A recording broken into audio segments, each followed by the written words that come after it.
Hello, and welcome to the CHA Extracurricular Podcast. I am your host, Chris Keller, and I am excited to be joined today by Luke Mason and Will Gray. Y'all say hello. Hey.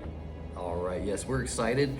We started kind of a series on service projects with Peyton Wilson, and now we're going to follow up with Luke and Will, and I'm excited to talk with them a little bit about their experience doing some service. So just as a reminder, I'm excited about this because it does help fulfill our expected student outcomes, and I'm just so pumped to hear about these kids doing this on their own.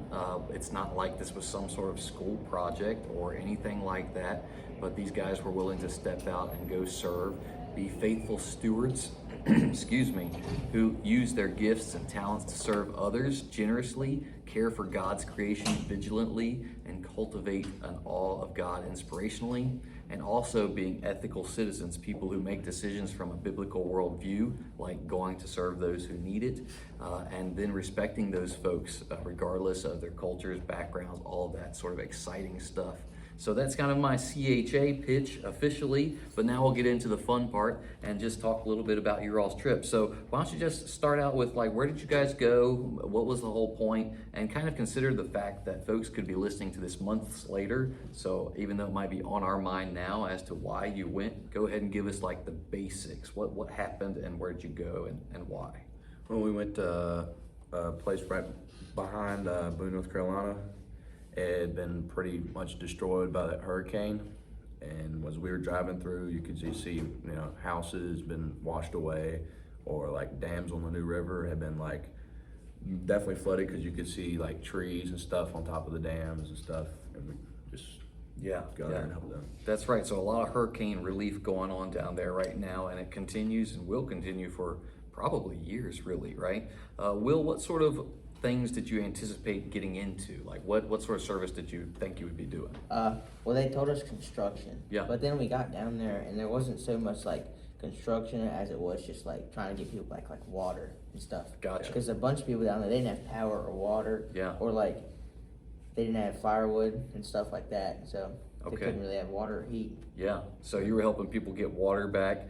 Some cleanup too, I expect. There were some trees down at one of the pastor's houses who was actually like doing the thing. Organized the whole thing. And he had been like sending people out to different places, but he wasn't helping like himself. Gotcha. And so when we got there and started helping himself, like it was just him and his son. So we did what he said would have taken them like months, maybe years to do what we did in a day. That's so cool. Bringing together all those people to do that sort of work really does speed things up. How about did y'all go with your church or? Yeah, we went with our church, Twin Oaks Baptist Church. And how many of you all went down there? It's like 40. Yeah. Okay. There's a lot of That's us. a big group. That's awesome. Yeah, I bet you all did get a lot of work done that would have taken them a long time. Yeah. That's very cool. Yeah. Let's see here. So it was a specific church that you kind of worked through and a pastor who was organizing those sorts of things. Do you remember his name?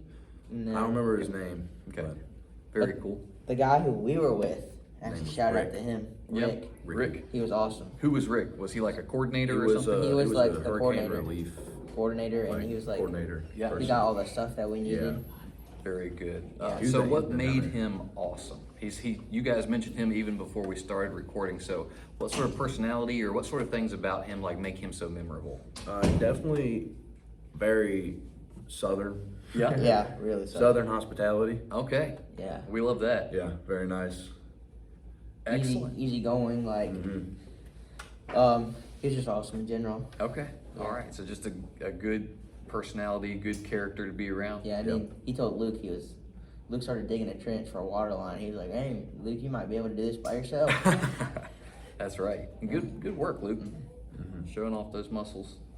And then All right. So how about give me some specific, so we heard a water line, digging a water line. What are some other like specific things that you did while you were there, work related? Well, there was a group that dug the water line, which me and Will were in, And then then there we're- was another group that split firewood at that pastor's house, and they like cut up a tree.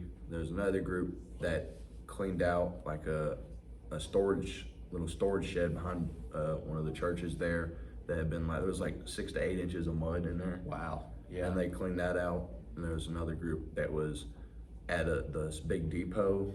It was like 15 minutes away from where we were longer than that. It's Really? like 30, 25, 30. Yeah. That was, giving out, blankets, extra food, and donations for people that didn't have it. Yeah. And then there was also a group hanging drywall in one of the churches that got really damaged. Yeah. And then also, but it was like crazy because in the depot, I wasn't there, but my sister was saying like, there's people who'd come in there and ask for like paper plates, and they'd be like, yeah, well, I need these because I don't have any dishes. Yeah. Because I don't have anything. Yeah. And then you could like drive down past the river and see just like piles of people's houses along the riverbank just destroyed. Yeah. It So was- much devastation. It was crazy. And then there was trees like big as just 4 foot around, just knocked over. Yeah. Like it laid them off, like There laid was, down like it was nothing. and there would be stuff up in the trees. Like There'd be like, I thought there was like a bed sheet or something that was like 15 foot up in a tree. Wow. Yeah. That's incredible. And I can't even like imagine, we lose power for 1 or 2 days and we start to panic, but these people for who knows how long, right? And then water, right? I mean, if you're in city limits, you still have water when the power goes out, but they are losing water. And then what can you do? You can't even wash your hands, can't drink, right? Like, it's just, I can't even imagine what that would be like. And like you said, no dishes, right? You can't even, if you do have food, what do we eat it on, or things like that? A lot of things that we certainly take for granted. yeah, and then you had people who like would send water down there, but it was hard for them to get the water to the places. Right. Because if all this water's getting sent down, but they don't have all these people coming to volunteer to take the stuff to places. Right. Roads been washed out, stuff Yeah. like that. I mean, Like, it was- see like half the road been washed out. So. Like, Yeah. yeah, and they'd be like just massive craters in the road from where they would where it would be a bend, especially where they would come and hit Yeah. the side and bounce off. Yeah. And it like broke telephone poles like they were toothpicks. Yeah, and I think that's a really important point you made, that like even if you can get all this stuff down there, then distributing it is still a challenge because of roads being wiped out or not having the people there who can then take things to the people who need it, or finding the people, right? They might be living in different areas because their homes aren't livable anymore, things like that. So a lot of big challenges there, and it's great that your all's church and other churches are able to kind of come in and fill in some of those gaps, metaphorically and then literally too, as they repair homes and things like that. But that's just an awesome blessing that you guys got to be a part of. And that kind of leads me to that final question we've got here is, what are some ways you kind of saw God through this? Well, they were the group that dug all that mud out of that little storage shelter. Said there was a man that was there helping them. Said right after the hurricane went through, he went down to that church to go help. And they said he'd just been working there for a little bit, helping them move stuff, and he accepted Christ like the day before we got there. Wow, that's awesome. And then there was also like the pipe that we were laying for this water. They had actually gone into like in a restaurant to eat, and there was another group that from like a different area that they met up with, and they were like, just happened to ask if they needed this pipe, which was the exact pipe that they needed to finish the job for Yeah. the water. That's And so you could see God just providing what so cool. needed. Yes. Yeah. Excellent. Hey, thank you guys for sharing. I really appreciate it. And thank you all for being here and listening to this episode of the Extracurricular Podcast. It's been exciting to hear these guys share about how they have been God's hands and feet, even in the midst of great tragedy. And I hope you all enjoyed it as much as I did. Well, I hope you guys get another opportunity to be on here in the future. It was fun talking with you all. And shout out Doug. Shout out to Doug. Yeah.